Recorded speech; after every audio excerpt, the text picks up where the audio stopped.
يا مساء الفل عليكم. النهارده هنعمل كده كفتة بالتوابل المشويات من ويلز. حطيت كيس التوابل وحطيت ربع كوباية مية ومعلقة كبيرة من الزيت وقلبتهم وسبتهم شوية. تمام. معايا كده نص كيلو من اللحمة المفرومة، حطيت عليها بصلاية كده متوسطة، وطبعا كنت عصراها من المية بتاعتها. وحطيت عليها طبعا كيس التوابل ورشة بسيطة من الملح عشان هي بيبقى فيها ملح، ورشة جوز الطيب، ومعلقة صغيرة نص معلقة صغيرة من السبع بهارات، وشوية بقدونس كده، كزبرة، لا شوية كزبرة خضرة مقطعين مش كتير.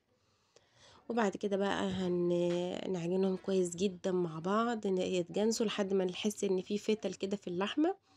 وبعد كده هنصبع بقى. انا صبعت على اللي هو العصاية بتاعت الشيش طاووق، اتنين كده مع جنب بعض، وصبعت حطيت ايدي في الزيت وعملت كده الكفتة وحطيناها في الفرن.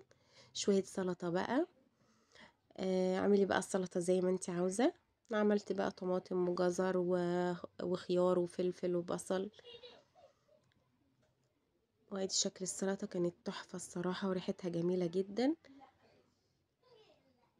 وادي التوابل ريحتها تجنن بالتوابل، ادي الكفتة ريحتها تجنن بالتوابل بتاعة الويلز دي، تحفة جدا، تحفة بجد. الكفتة ريحتها زي ما تكون مشوية على الفحم.